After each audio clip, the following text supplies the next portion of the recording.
to him cause I can. Outfit a couple grand. Post a picture on the gram. She want me to be a man. She can't talk me in the land with her. She tryna play, I ain't playing with her. Whenever I pay, I'm paying enough. Don't owe me nothing, just pay me in love. Now this shit lit, flew a jet to a club. 42 M's, I done ran up a dub. I still know how to survive with a dub. Japanese denim, my jeans cutting. If I'm fucking with you, it means something. Every day lit, it's a rerun. Bitch, I ain't green, my lean or none. You really tripping, you blowing me. Walk in the spot and start throwing it. We gon' be up till this morning. I'ma put on a performance, you won't forget. Got an FN for you fuck niggas. I was big then, now I'm much bigger. Grown man mad, I don't fuck with them. But the real ones know I'm star with them. Don't gotta tell me you real. It's a little vibe, I can feel it. Guess this is something I don't deal with. Go get the money and steal it. Ain't called you back cause I'm still busy. And I'm on all that, I'm still with it. You ain't deserve it, I still did it. It only count if you still with me. Don't gotta tell me you real. We are live, ladies and gentlemen. Well, welcome, ladies and gentlemen. Welcome. It's been a minute. It's holiday season, but you see. I'm going to put on my winning attire. I don't even know if we stole one necessarily. Gifted. We were gifted. It was gifted. Or if it was handed to us, whatever it was. Feels good to be here. It was gifted. We were really close to being on the other end of things, and that would have been unfortunate. I can only imagine what their locker room sounds like right now. I'd assume silent. You talk about the Bulls? Yeah, and no, this is not a shot at the Bulls. They played a hell of a basketball game. To lose that way is unfortunate. We were almost on the other end of it with that foul. But even before then, we'll get into it when Derrick Jones missed the layup, the free throw. But y'all know how it goes. Welcome, ladies and gentlemen, to episode 81 of the Splashcast, the ATL edition. No pregame. We jumping right into it. I am your co-host, Reggie. I'm your happy, blessed, and fortunate co-host. Go Hawks, baby. Fortunate, man. Y'all know how it is when it comes to the ATL edition. We talk about the Hawks, the Dream, the Falcons, and the Braves. We normally say Braves, Falcons, and Hawks. We call it our oldest, middle, and youngest child. Wow, the Clippers the Chargers are beating the Miami Dolphins as we speak, which is not what I needed to see.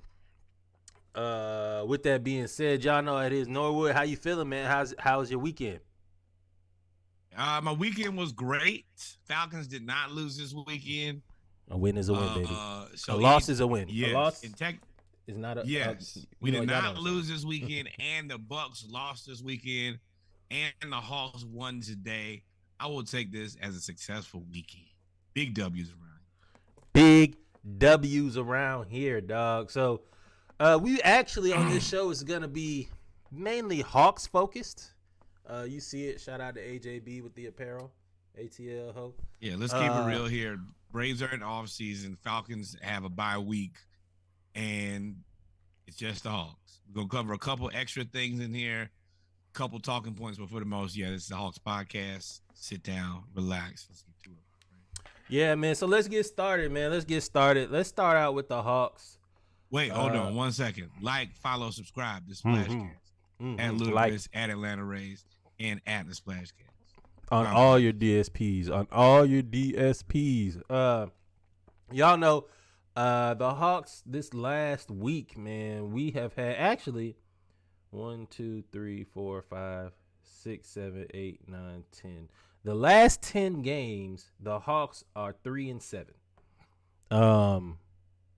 It has been a rough go. We have a bunch of things, but the biggest thing, of course, is the injuries, man. You got John Collins, DeJounte Murray, until tonight, DeAndre Hunter, Bogdanovich was out for a long time, but he's back now. It was just all the injuries hit at one time, right before this wild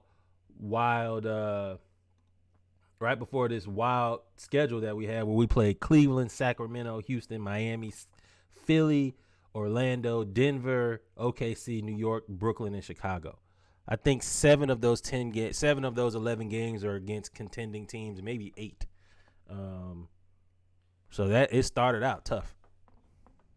And I'm oddly enough, I think that's one of the best things that probably happened to us. We had some games and had some turmoil. I hope we've found some humility in this. Oh yeah, I think we've also had the ability to uncover some players who we did not maybe know were good, specifically Forrest, Culver, and just more AJ Griffin time. But yeah, that has been extremely valuable to me, I think, into the team. So let's start out with tonight's game, the Hawks. This might go down early as one of the games of the year in the NBA. Fair. Back and forth. Got some free basketball overtime against the Chicago Bulls. You know, they have their dynamic duo of Zach LaVine and DeMar DeRozan, who did not disappoint. And, of course, we're missing John Collins. Bogey's back, and he announced himself in the Brooklyn game. Trey is here, but DeJounte Murray is out. Can we also make a joke that when we make plans, God laughs? Me and Reggie thought we was gonna do this podcast an hour ago. We did. We thought that the Hawks had won it and wrapped up, easy game, close it out here, walk in the park. Then I don't know. So I actually missed the first half. I've had a busy week, and I ended up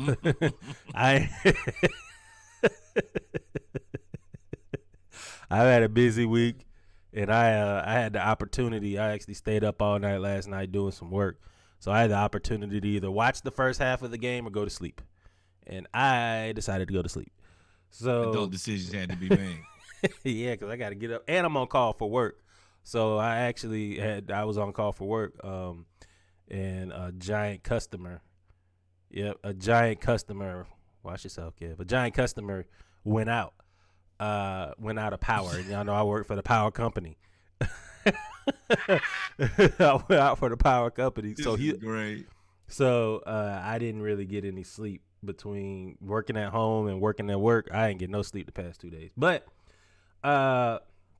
so I did turn on the second half, and first thing I noticed was Trae Young had missed like 7 shots. He was like 2 of 10, 2 of 11 in the first half. I was like, damn.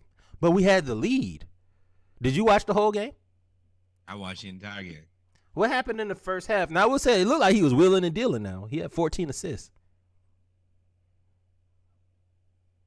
The same thing that has always frustrated me is that if Trey could just ever get past himself, he's unstoppable. When it comes to a facilitator, I don't think there's anybody quite as good as he is right now. But his need to have shoot more shots than everybody else is mind-boggling to me. He just that will always be in the way. But we played good defense. We didn't get outside of ourselves. And we were sloppy with the ball. We turned the ball over a little bit more than I would have liked to. But we played good defense, and we did a very good job specifically on DeMar, through the first half specifically. I think he only had 7 points through the first half. Oh, but he turned up in the fourth quarter, though. Yeah. But still, for the game, if you tell me he has this type of game every time, I'm super okay with it. Yeah. So, before we get to the Hawks, or while we're talking about the Hawks, the first highlight for the Bulls was Patrick Williams. Patrick Williams statistically didn't have a great game, but I'm really impressed with his ability to guard almost everybody. He guarded Trae Young, Bogey, AJ Griffin, Capella, everybody. So it looked his offensive game he can't shoot, but he looked pretty good. It's gotten better, though. He's willing to attack the basket. The mid-ranger is a little bit better. He's still not a positive on offense yet, but he's come a long way. My biggest thing with him is he's kind of got the same issue as Okongwu, where he's undersized, so he's not a very good rebounder. He's not really undersized though. At the 4, he's 6'9". Well, he's at the 4 and Vooch is at the 5. That doesn't give you a lot of great rebounds. Yeah. Capella. So in this game, for stats wise, Trey had 19 and 14, but he had 19 points on 18 shots. That was the issue. AJ Griffin, who ended up hitting the game-winning shot, was 17 points on 17 shots, and he was 2 of 11 on 3. The Hawks, the theme of this during this 10-game slide, this 3-7, 3-8 type thing, is the Hawks' shooting percentage is awful, especially from 3, and it's led by Trae Young. AJ Griffin. Funny story. AJ Griffin started out really well, but he's been cold too. Yeah, he's been AJ Griffin, our rookie out of Duke, shoots a lot. You can't shoot every 3 that you get past, bro. Number one. And why do it, as good as a team this is, and as an offensively gifted team as this is, why do we never pump fake? When you pass us the ball, we're shooting it. There is no, is he gonna pump fake and drive to the basket? Not a question. That shot is shot before you get there. Mm-hmm. And the thing about AJ Griffin, though, go ahead. I didn't know you know. Go ahead. That for me is frustrating because I think that allows us, that makes us shoot more threes than we probably should. Mm-hmm. I think we could get some good 2s and get some good free throws, easy shots, specifically when our offense is struggling like it. Yep. So if you notice in this game as we play the highlights, the Hawks in the third quarter just turned up on the Bulls. We ended up going up by as many as 13 points. And we really had the game in tow. And the same thing that has happened, and I'll gotta keep rolling, but the same thing that has happened over this season, over and over again, is that the Hawks have had the lead late into the third quarter, late into the fourth quarter, and I don't mean like a 1-point lead, a 2-point lead. If you look right here, we're up 12. Like, we've had double-digit leads in the second half, late in the second half, and then all of a sudden, we do like that. We do stupid plays like that. Trae is pressing. I don't know what he's trying to do when it comes to. He's trying to prove to everybody that he is who he says. Not even that though. It's he wore "I'm the king of the boardwalk" shoes in New York. I mean, I would too. I like that energy. But and what we're referring to is Trae Young wore some blue and orange "I'm the king of the boardwalk." I'm the king of Broadway. That's what he said. I'm the king of Broadway shoes in New York when we played New York, and we didn't have nobody. And you got your head whooped by like 40. You ain't the king of nothing. Yeah, New York took that. Hey, they took bring that them shoes back. Yeah, they took that personally. But I like that energy. Rightfully so. But why do we have to go into every game and piss everybody off? We got to piss off every ref and every team before the game starts. Hey, man, you can't. So we said it before when we made the Eastern Conference Finals 2 years ago. I was like, we are playing the role of the villain. Like, people don't want us here. They don't respect us. They don't respect the Hawks. They didn't think that we deserved it. All of this stuff. And I like that role. I like it. But you got to be able to play within yourself when you do it. Trae allows too many players to get in his head. He tries to like answer. So if somebody comes and hits a 3 on him, he's going to come back and take that 3-point shot no matter where it is on the court. Immediately. And that's just that can't go. That can't happen. Sometimes you have to use your common sense and say, hey, we need a good possession right. We do. Not a 40-foot 3 just because. And he makes just enough of them at the right time that people always forget about all the crazy shots that he makes. I'm about to say, not enough of them. He just makes them at the right time. Like tonight, for example. Some of the right time. I do like Trae. Trae does have – so I don't want to blame anybody because it's not really an issue because this is the kind of mentality you want your star to have. But I blame Lou Williams. Follow me on this. Lou Williams went up to Trae and told him, this is your team. If this team is going to go, you have to be the engine, right? You have to be the one to take the shot.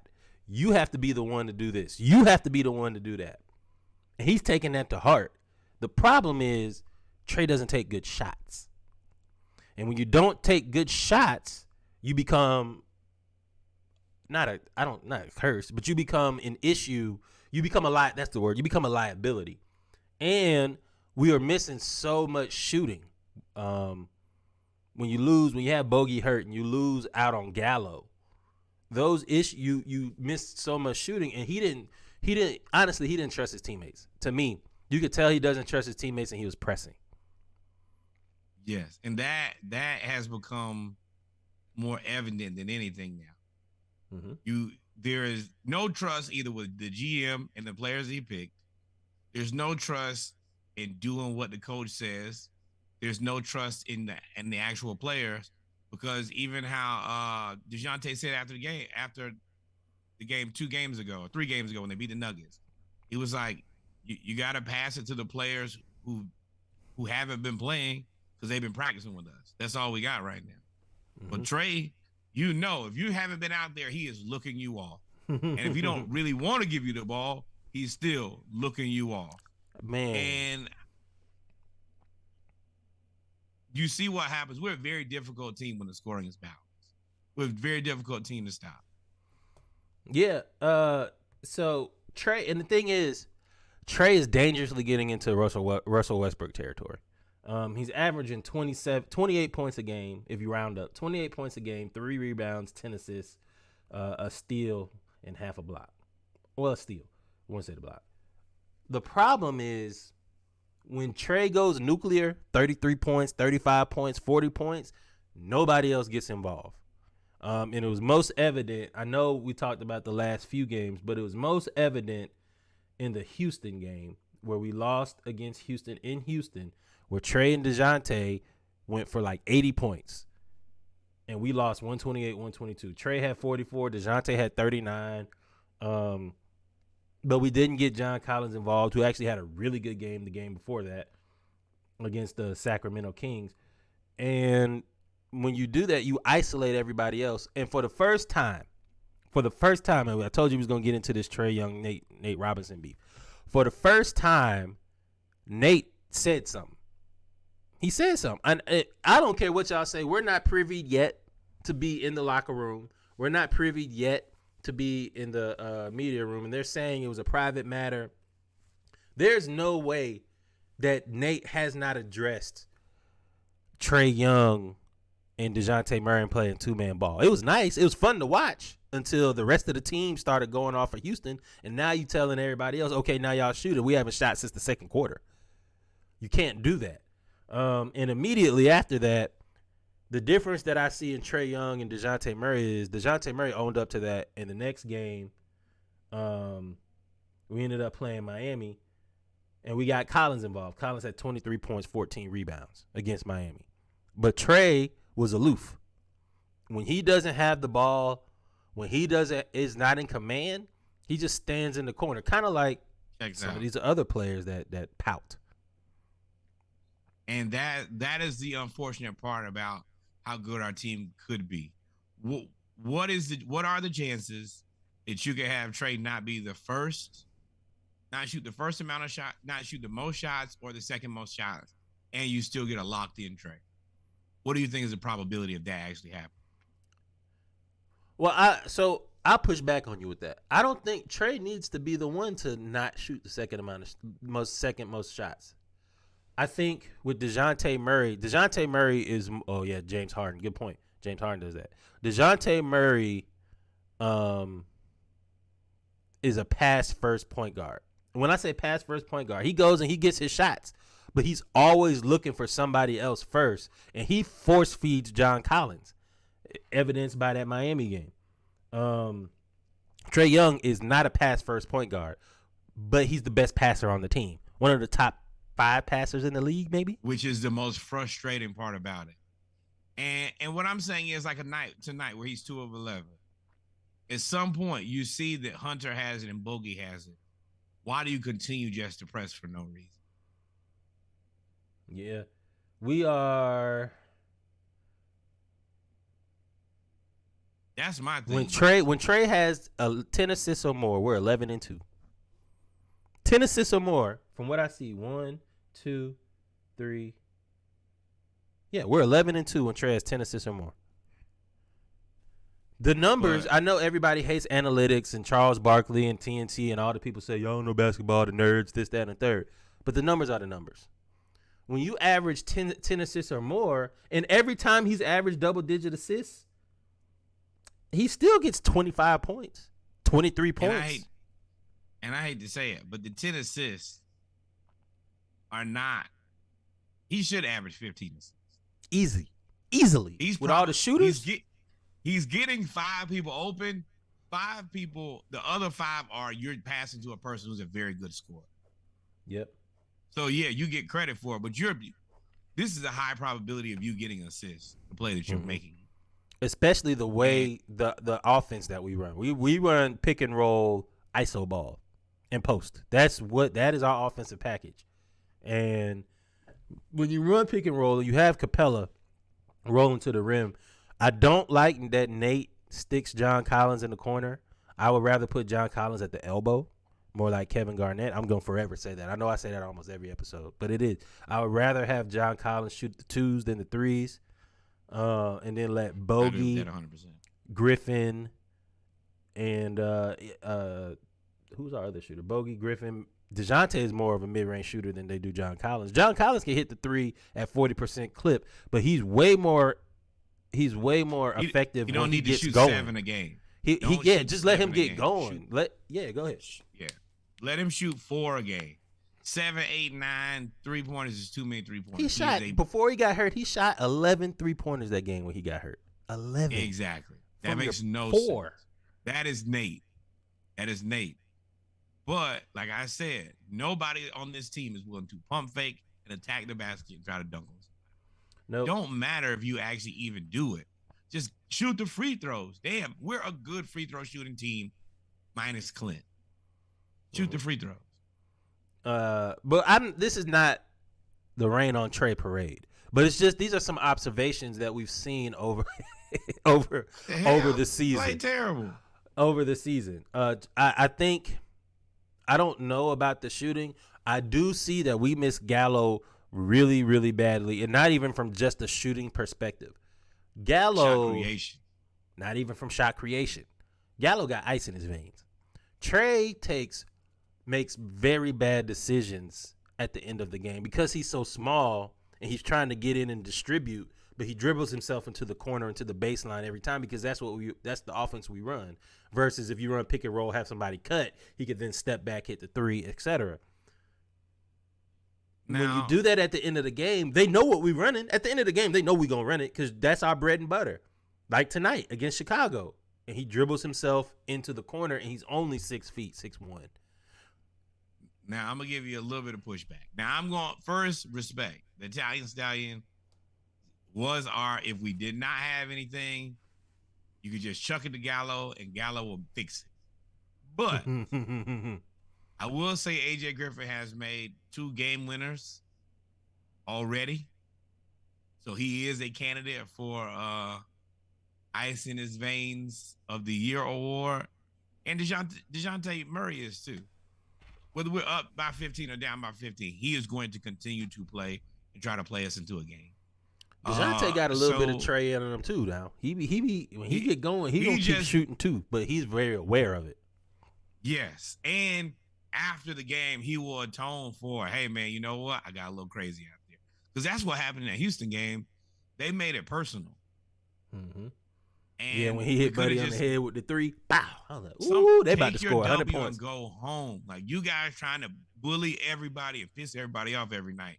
You're going to get way more game than you probably want to play. Mm-hmm.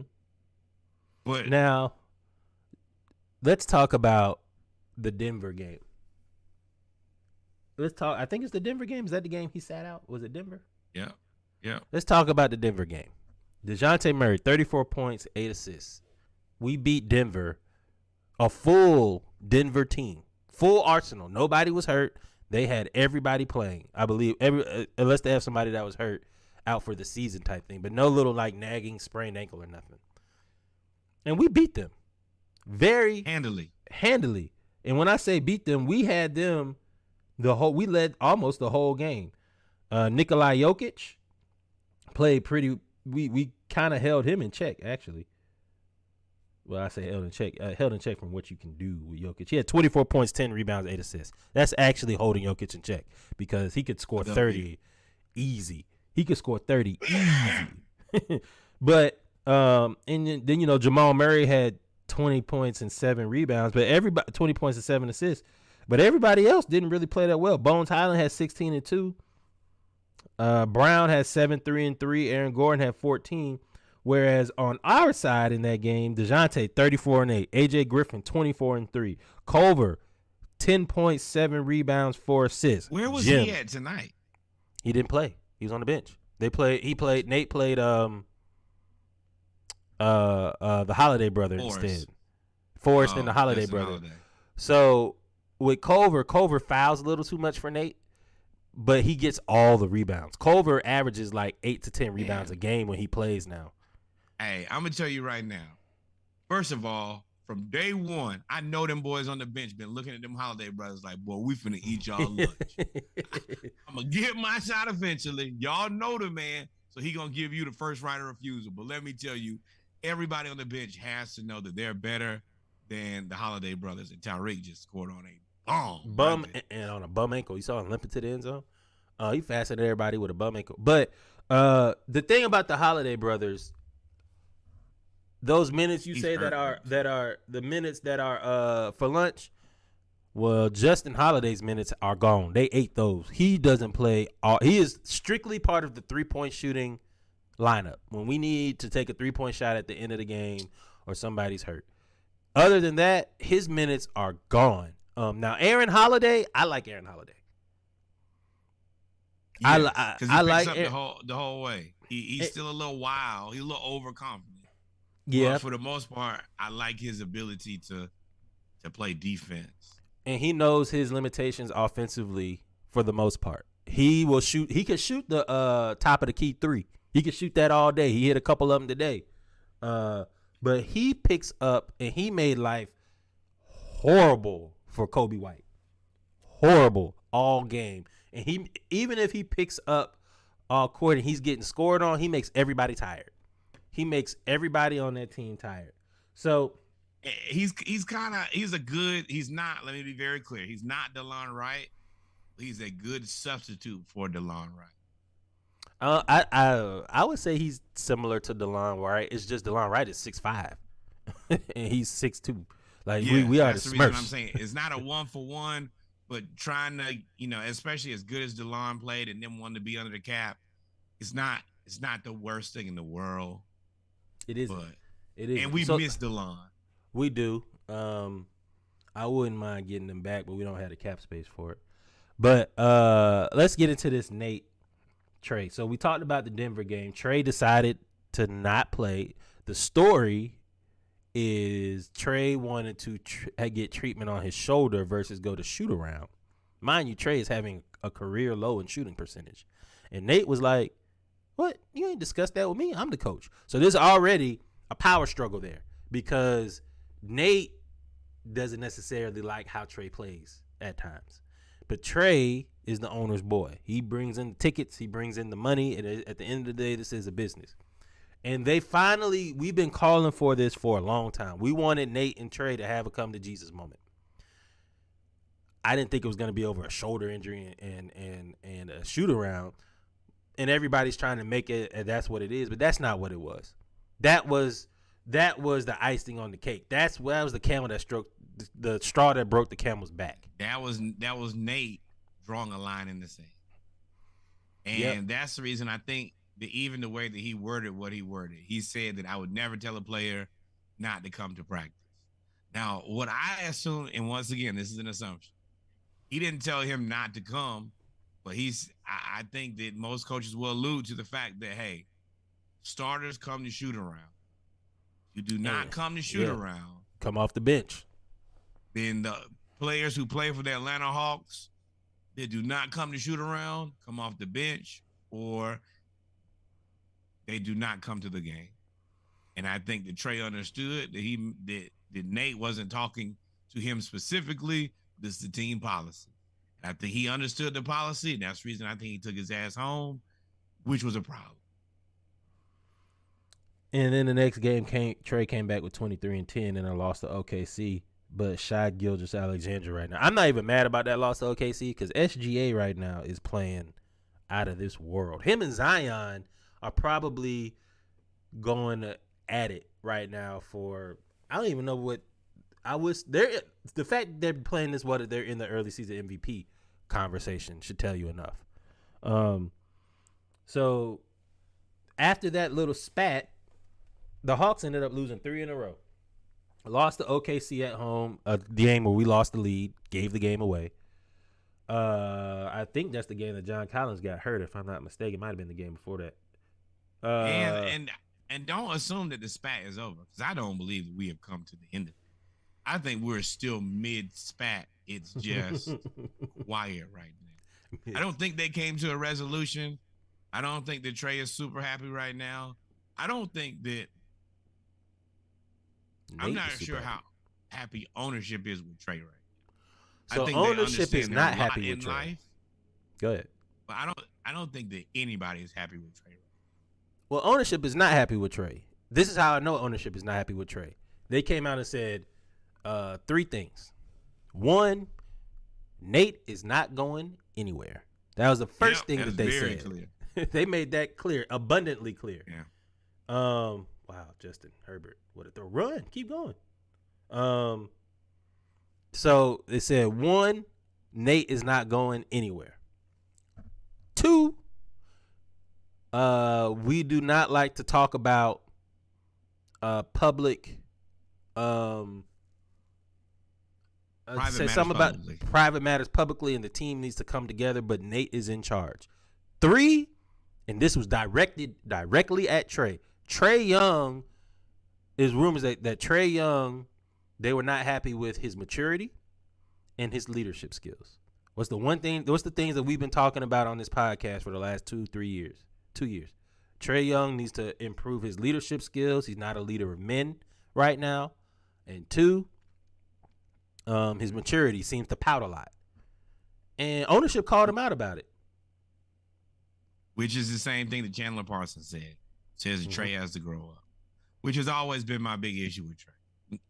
The skill level, the ability has never been a question, but you have to be realistic with yourself and realistic with your teammates. And I don't know if he's willing to be unselfish enough to stop. So Kev says someone leaked this situation to expose Trey. This is true. I don't. No, it was because it was a private matter, and somebody told Shams, and Shams put it on the internet, and everybody ran with it. Well, they knew that first of all, there were people in there who knew about it because Hawks. I don't like that medium, so I'm not gonna tell you how I found out, but I did find out. The other part was Trey did not show up to the game. Yeah, and they didn't have any explanation for it. Yes. And considering John Collins has a sprained ankle and a walking boot, I think Zach Klein asked him. He says, "Where were you at?" And Trey got mad about it. Well, bro, you weren't on the bench. And you're not. Everybody's gonna ask questions. Yeah, everybody's gonna ask questions. Like, that's their job. Like anybody with any level of deductive reasoning is like, okay, Trey is not. I saw him at shoot around because I've been here at the arena all day. Came to training. He came to get treatment, and then he disappeared. But we know the injury is not something where he should miss a game. And that's what he kept bringing up. He was like, bro, we didn't see you. Where were you at? And why were you not there? And Trey took that personal. Bro, that's common sense. And that's their job. So it wasn't a private matter at all. It's very public. Definitely. It was definitely public. Instead of just manning up and saying, hey, me and Nate had a disagreement or whatever it was. Well, he said that too, though. Now, I'm going to push back. He said, disagreements happen in the organization, but it was a private matter that should have been public. That was the statement that he kept saying. Yes, but then he's like, well, to me, you've been seen, bro. It's obvious. It's nothing you can do other than say, all right. Like anything else, and that's what I think pissed the guy off, and I think kind of pissed off Twitter, was like, we're not stupid, so stop acting like we are. Yeah. So, and he was like, "We pay you the most money." Yeah, you got to understand. Oh, that was the other thing management said. Trey has to be a better face of the organization. That is front office talk for we pay you the most money. We paid you max money early. We paid you in your third year. You still had 2 more years on your rookie contract. We paid you in your third year and extended your contract. And then we got rid of think about it. They paid him in his third year. They got rid of the coach that he didn't get along with. They got rid of players that he didn't get along with. They signed a coach who, and the GM kind of forces Nate to let Trey cook by running strictly pick and roll. They give you the green light, and then you said you wanted your boy. We went and got your boy. Who? DeJounte. Oh, yeah. You said you wanted DeJounte. You had the, hey, I don't know if this is collusion. I don't know if this is tampering. I guess it's not because it's via players and not front office. But he went and talked to DeJounte. DeJounte was like, bet, let's go. You went and paid him. You got rid of players to get up under the cap. You massaged the salary cap so that in 2 years we could pay DeJounte a max money. You are constantly entertaining getting rid of John Collins because John Collins, up to DeJounte Murray being here, was really your only threat of like being the focal point of the offense. And we've never put another point guard around you to keep you super confident. There's never been another point guard on the roster, which I think is the issue. Is now you can see everybody was like, oh, these guys are only good because they're playing with Trey. Well, you see these guys be very good when they play with DeJounte too. At that point, it's not all just Trey Young. It's that these players are pretty good. And like I said, since day one, if you find another good point guard to put on this team, they'll be fine. Super fine. Yeah. And it doesn't help that, it doesn't help that he's having the worst shooting of his career. We did everything you did, everything that you said you wanted. Everything that you said you wanted, and now you're underperforming. Yeah. Before you were on the rookie contract, you overperformed. You outperformed your contract. Now you're on this huge contract, and now you are underperforming. Which is not and you good. Still have the same usage rate. And John Collins' usage rate has gone through the tank for you. And you're shooting all of these shots and just not making them. That's the thing that's really turned the lights on for people is before he was at least making enough shots to even with his bad decisions, it was okay. Mm-hmm. Now his bad decisions look a lot worse because he's missing shots. And you have other players that are capable of hitting shots. John Collins, 40%. Clint Capella, does his thing around the rim, and I got to shoot Clint Capella some kudos. He has improved his shooting around the rim. Remember last year we were talking about all the bunnies he's missing? He still misses a few, but it is nowhere near as many. And I want y'all to notice he's the number 2 rebounder in the NBA. Everybody thinks that Clint Capellas are just laying around everywhere. Well, they are. Let me tell you that. Yeah. I had to tell y'all that for a long time. Oh, Clint Capella not that good. Well, find me another guy who can get as many rebounds as him on a regular basis. Those guys just not laying around. Oh, while we here, Kev, since you here, let me address you real quick. Uh-oh. Jalen Johnson has the potential to be Ben Simmons light offensively. Great value. Defensively. Ben Simmons, 100%. Defensively, Ben Simmons, honestly, before he broke, was like Draymond Green type. Like he could guard almost everybody on the court. Actually, he could guard everybody on the court except for Giannis, but nobody can guard Giannis. He can guard everybody else. He can guard everybody who can be guarded. Yep. So, but Jalen Johnson, and what I noticed in this game, especially in the second half, they took Trey out. DeJounte's hurt. They brought Bogey in, but they let Jalen Johnson bring the ball up the court, which was, we have a Luka stopper too. They let Jalen Johnson bring the ball up the court. Jalen Johnson had 2 great passes, and his stats aren't great. It's like because he doesn't play as many minutes. and they don't really use him on offense. But if there was a stat called hockey assists in basketball, it is Jalen Johnson. He would have all of them. He makes the right pass and the right read while dribbling and handling the ball, like a point guard. Yes. And now that is a part where if Nate gets fired, I will say that's on him. He has not utilized one rookie to their potential. Not even close.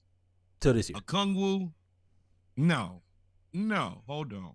Number one, Okongwu missed the boat on. Yeah. He let Jalen Johnson sit down there and go 24 and 10 every night in the G League. When John Collins' foot and hand fell off. Play him, bro. Makes no sense not to play him. This year, we're just lucky enough. God has been fortunate, has blessed us from the heavens above and made it so he cannot not play AJ Griffin. Because I guarantee you that if there was any way where him to not play AJ Griffin, he would not be playing.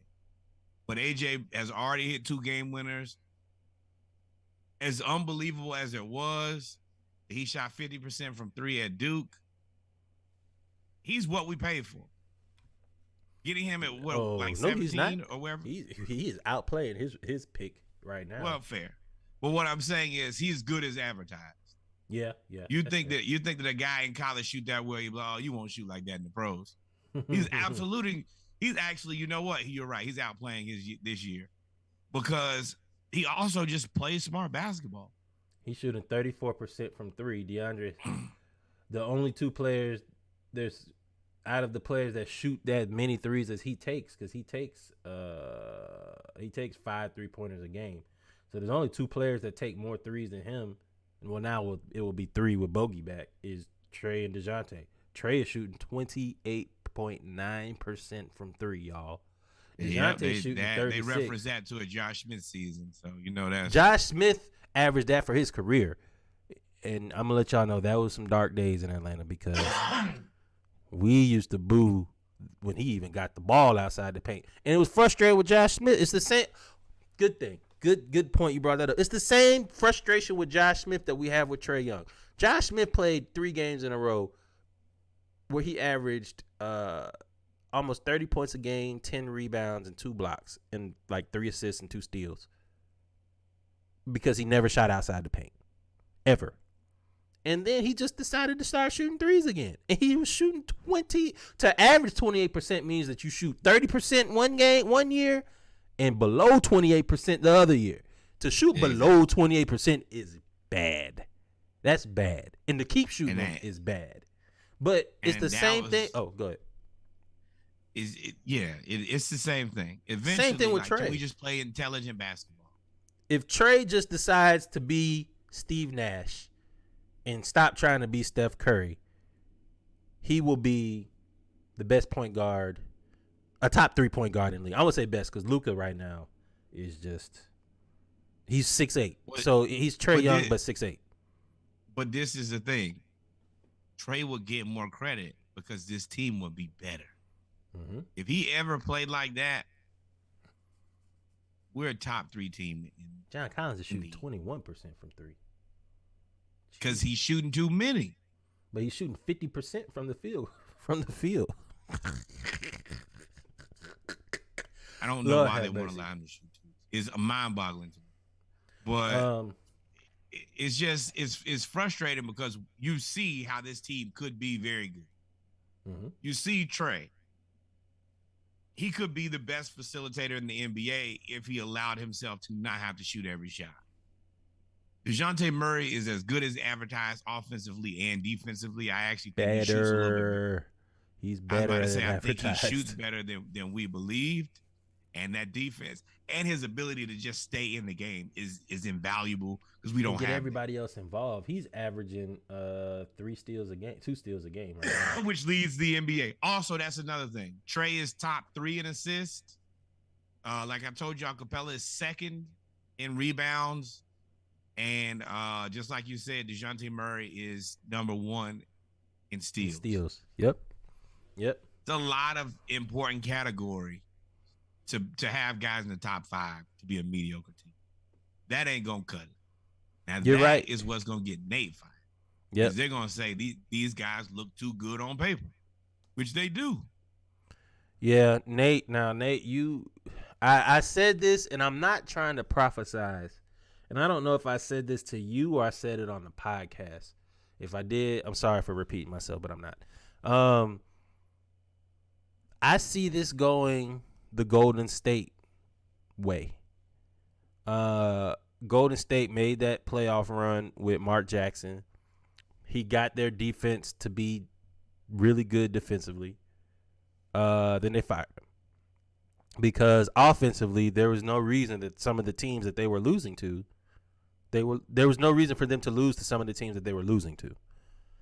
They went and got Steve Kerr, who's an offensive-minded coach, and he just implemented the defense. I think he had Mike Brown on there. Shout out to Mike Brown out there in Sacramento, making on-the-fly adjustments and making players better on the fly, like in the game during the timeout. But he had Mike Brown, and he had Steve Kerr put together a good defensive staff to go along with his offensive-minded play style, and then you have the Warriors dynasty. And that's the way I see this going, unless Nate goes and hires an offensive-minded assistant. If you don't do that, you're going to allow Trae Young to continue to hog the ball instead of running offense and having we run four corners. We run the 3 corners and 2 corners and a elbow with pick and roll. That's all we do. And instead of having constant movement, if you have consistent movement, Trey's gonna find them because he's too good not to. Well, also Trey doesn't. We got sold this bill of goods that Trey was gonna play off the ball. We ain't seen that. Mm-hmm. And the time that he plays off the ball, guess what? He's getting the ball.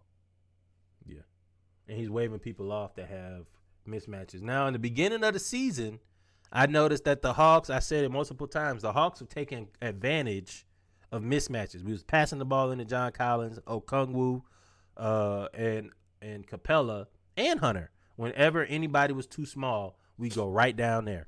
And we were winning, going off. And then all of a sudden, we stopped doing that. We started trying to go off. Started playing 2-man ball, taking bad shots, making bad passes, trying to be fancy, trying to do all of these things. Oh, now that set me on fire tonight. Trey had about 3 or 4 of those. Just, I'm gonna try to, bro. Come on, man. I know you want to be on every highlight, but just make a good pass, especially when we're up by 2. This is not the time for you to go analog. Or if you do, you better make the pass. That's all I'm gonna say. And we'll wrap this up with we do like, there's 2 things that I want to see from the Hawks, because the next 3 games we play, should we? We play at Memphis, at Orlando, at Charlotte. Win that game. We should beat Charlotte. Orlando gives us a little bit of a problem because they're all 6'10", and then they have Cole Anthony and Suggs. And we're down Collins right now, and probably DeJounte Murray. Yeah, DeJounte Murray's out 2 weeks, so out another week. So Orlando's going to be a problem just because everybody's tall and everybody can handle the ball and everybody can create their own shot and everybody can shoot over you, and there's really nothing you can do. The problem with Orlando is they play bad defense. Which is good for us. Let's beat them in transition. You're going to have to play Jalen Johnson a little bit because you're going to need the size against Bobo, Bonchero, Franz, Wendell Carter Jr., Franz, Mo. Yeah, it's just they're the monsters. So yeah, play the bigger guys. But like a guy like AJ Griffin, you should be able to get a mismatch on offense. You should be able to cook. Yeah. So we'll see. So I think we could actually give, depending on which Memphis shows up, Ja Morant. If we had DeJounte, no, actually Memphis is gonna give us work because we don't have DeJounte to guard him. But in order for us to beat Memphis, we're gonna have to move the ball. In order to move the ball to beat Memphis, because if you try to go and just beat Memphis 1-on-1 or drive to the paint with that pick and roll, Jaren Jackson Jr.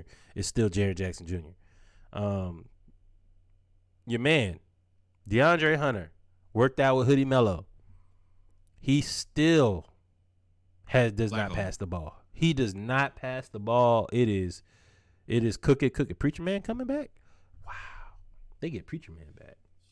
Preacher Man is Jonathan Isaac for the Orlando Magic. He's allegedly finally healthy after 2 years. I'll believe it when I see it. But they get him. Now they can guard the 2 through the 5 with literally everybody. And there's nothing you can do. But in order for us to beat Memphis, we're going to have to move the ball. And DeAndre Hunter is going to have to pass the ball, y'all. He does not pass the ball. I've watched it. And I didn't notice it until Norwood said it. And as soon as he said it, I was like, dang, he missed Capella 4 times this game. Wide open, under the rim. And the only time I saw him pass, he fell down. He fell down. He kind of just like pushed it to Griffin. And I will say Griffin should have made that shot because he was open.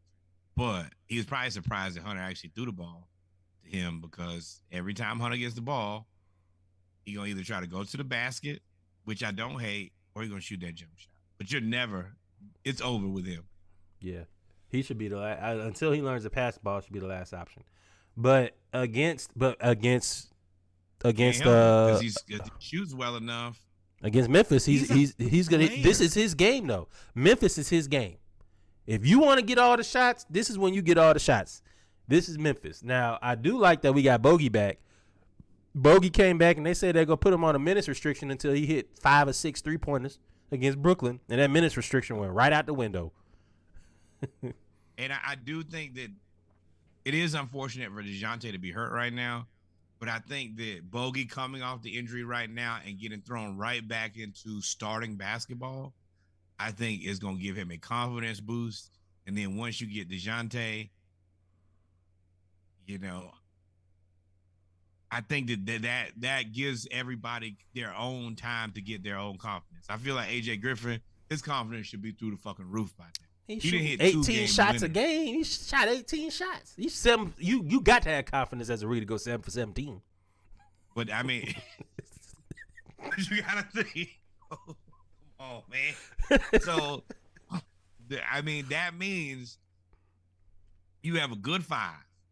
Mm-hmm. Then your first 3 guys off the bench: Bogey, Griffin, Okongwu, all. Kongu got a little jump shot too now. He hit 3 of them today. Hey, and he ain't scared to shoot it. Oh, you gonna give me this free throw? I'll shoot this. Which is frustrating. It's frustrating because John Collins could hit all of those shots and we don't run those plays for him. But go ahead. Sorry. Yes. Now, I understand why. This is the thing. Being that Okongwu actually plays good, those minutes that we would typically stick John at the backup 5, they're non-existent. John Collins just has no time to play the 5. Between good minutes out of Capella and good minutes out of Okongwu, there's no place to stick John Collins at the 5. Unless we're just down by a lot trying to score buckets.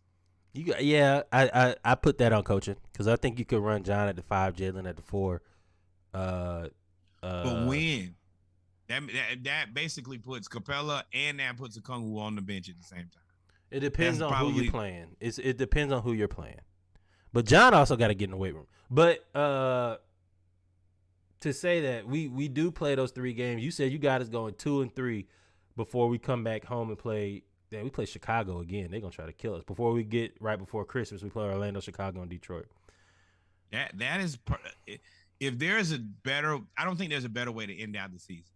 These are a bunch of games in a row that you could probably win. You could probably get on a good streak and have some confidence and have a little break in there and have some players come back because John Collins and DeJounte should be back, I would say, right around the beginning of the new year. That puts us in a place to kind of be ready to go into the season, into what we consider the real part of the season. Yeah, I mean, as bad as we've played over the last 11 games, over the last 15 games. We're 4-6 in the last 10. I think over the last 15, I think we're like 6-9. We played losing We won- basketball. We are only 7 games back of Boston, even though I don't really see us catching Boston. But Philly, Brooklyn, and unreasonable. Cleveland, Philly, Brooklyn, and Cleveland are all within reach. And we match up, I mean, outside of the superstars. You take away Embiid and Giannis. Giannis and KD. And KD. Those are the guys. And even with KD, we played really well. We should have beat them. Yeah, we played the Nets well because we are a good team. That's one of the match up with benefits everybody. of having depth. We have good matchups, number one. And outside of, the top 3 players, they suck. Be mad as you want to about it. The rest of that team is not good. If you don't believe me, ask James. And even Cleveland. Cleveland is what, 12-2 at home? We gave them their first loss at home. So, like, we match up pretty well with almost everybody in the East. Boston right now. I was so impressed when I went to that game. They're out of their playing. They're averaging 120 points a game. And we could be that good if we played together. Yeah. That is my only pushback on that is I don't think that their team is that much more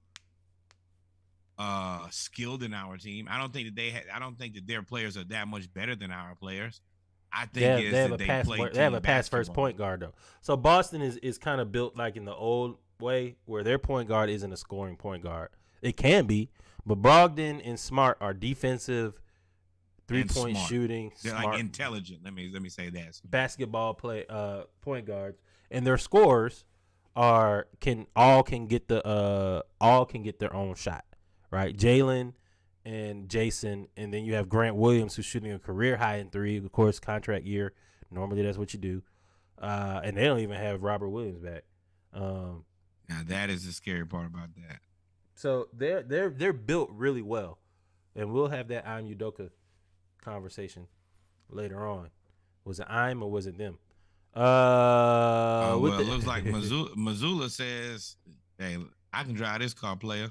You stay at home." Yep. Wish you the best of luck. With that being said, before we get out of here, let's talk about the Braves. It's so hard to say goodbye to Dansby Swanson. No, Dansby Swanson. The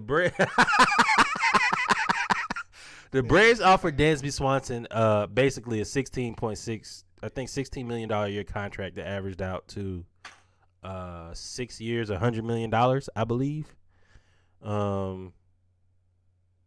He said no, which he should be. He should say no. Everybody else getting paid $390 million.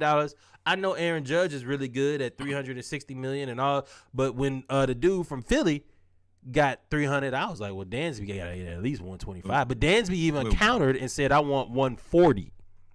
And the Braves and there is a major difference between Aaron Judge and Dansby Swanson. You want to know what the difference is?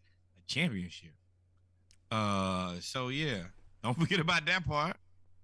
Yeah, right there, that ring.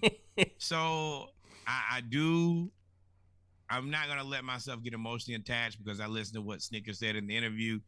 Snicker basically said it's over. Yeah, he's already made peace with it. And if he's already made peace with it, then it sounds like I should do the same. I think that this is a bad move.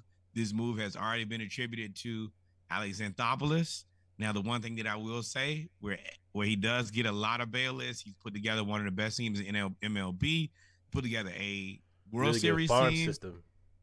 He retooled the team to be a 100-game winner, and he also got Matt Olson.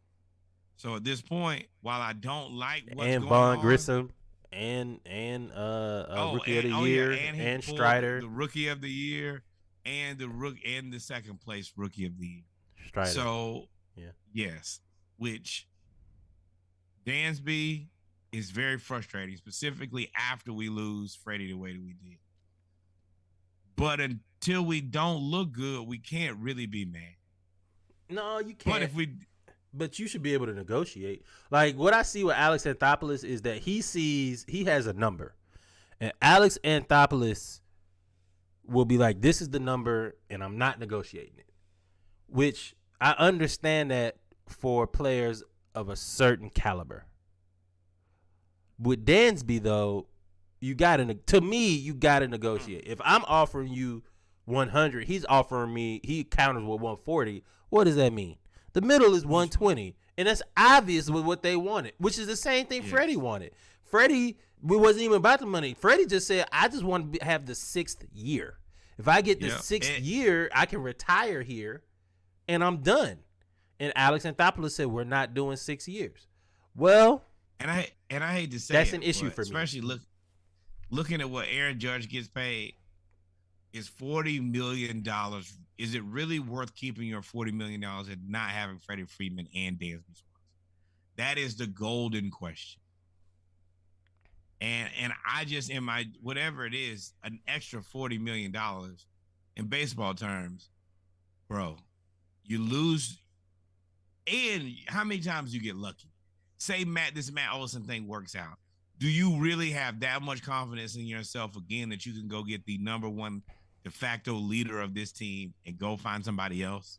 Oh yeah, yeah. You have to. You have to have that confidence. You have to have that confidence. You have to, in order to be is that hubris or confidence?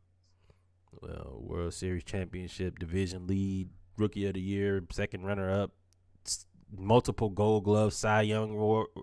Yeah, that sounds like confidence to me. It sounds like proof of concept. So, yeah, that's all well and good until it breaks. Yeah, and I don't want it to break. I'm just concerned, man. It's my team, and I'm trying not to get emotional.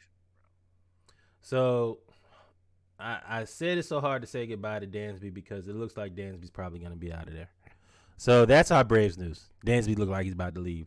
He's been negotiating with no teams inside the division. Thank goodness. But if it were me, I'd go right to the Phillies or the Washington Expos if they're going to pay me. And I'll be right there, and you're going to see me. Or the Mets, because the Mets have been proven to spend a lot of money to be mediocre. If he goes to the Mets and they pay him, I'll be sick. And you'd have to see me and I try to hit a home run every game. And you'd have to see me every single game. I try to hit you every game. So that's our Braves news. Let's talk about these Falcons real quick. Desmond Ritter. One thing to talk about. We finally are playing Desmond Ritter.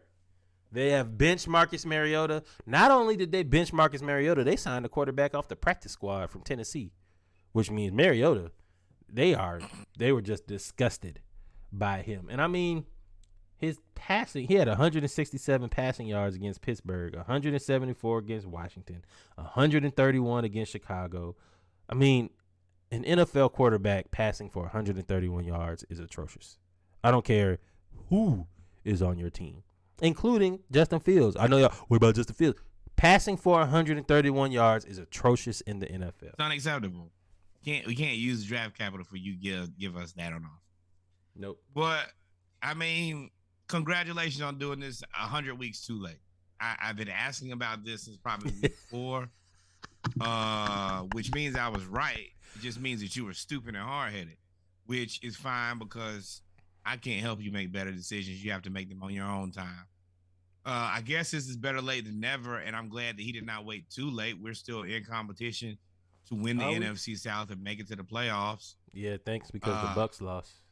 I just wish, thank the Bucs for they have been doing us some big favors. They have blown a lot of games, and I mean, they don't even look competitive right now. Nah, we look like the best team in the NFC South. I don't care what anybody says.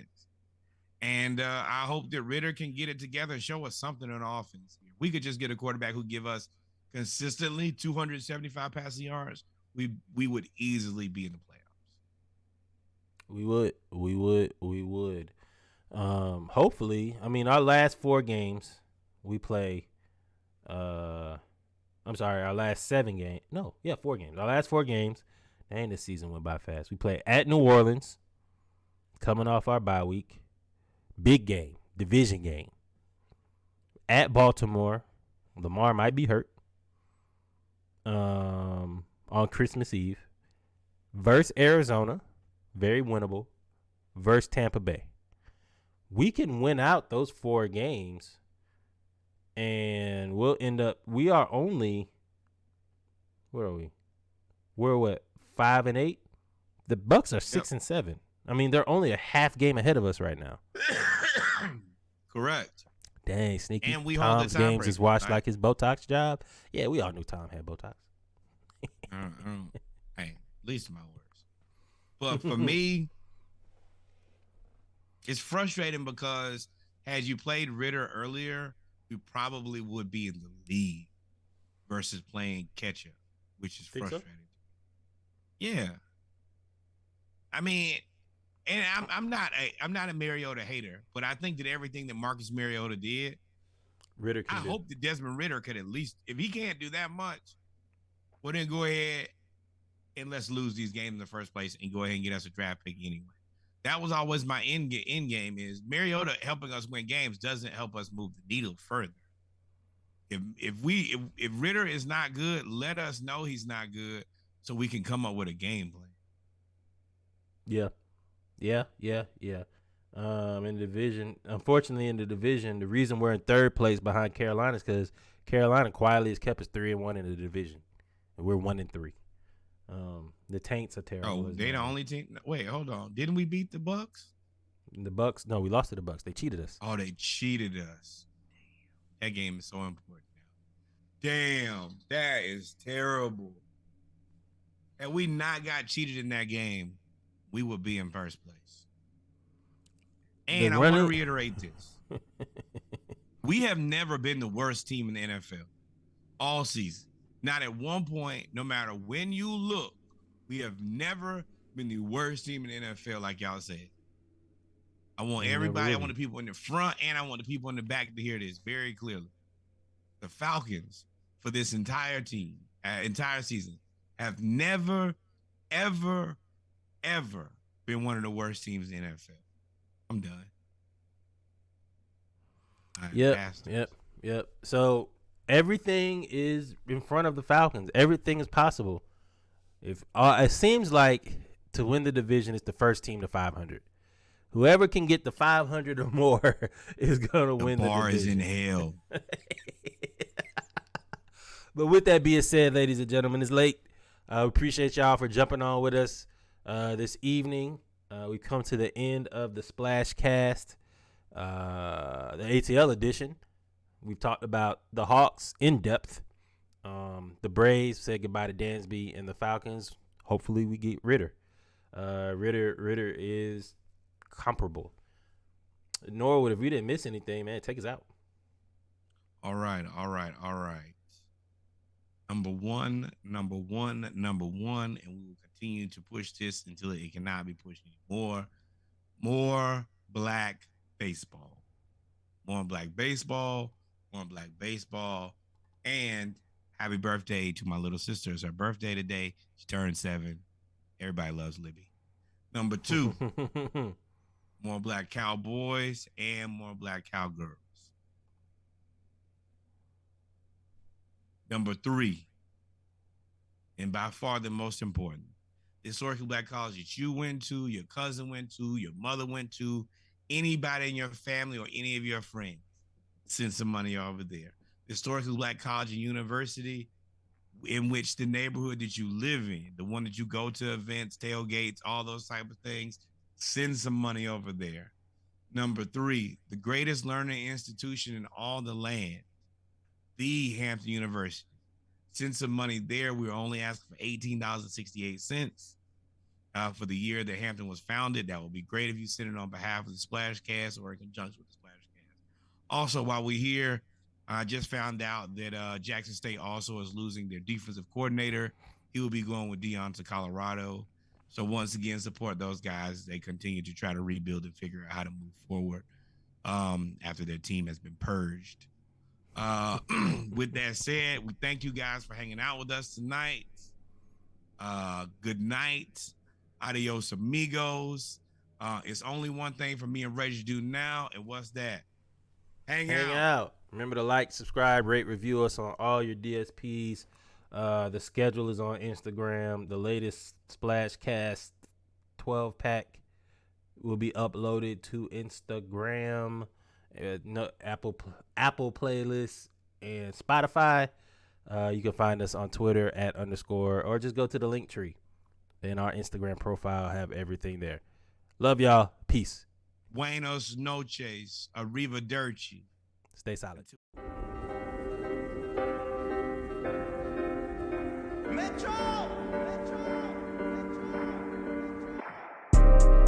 Drop, top, and rain. This night feel insane. I'm out dodging raindrops on road in this range. Double cup this pain. I'm fucked up, I can't aim. Triple cups of anger. I can't hold this pain.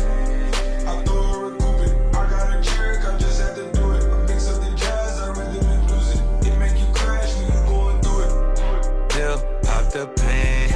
This purple rain. Do this again. Hilltop skyline. You get chills, that's alright. You stay down for life. Out the field, in the wild, up my hill. It's a mile. You come still with the smile. I ain't feeling the wild. New AP, no Timex. I'm right now and I'm next. Put the whole game on my neck. I run it up pills, the chiropractic bills. Should charge bills wherever I reside. It's quiet, private, silence. But every time 9 p.m. it's high pitch. 12 o'clock, riot. Drop, top, and rain. This night feel insane. I'm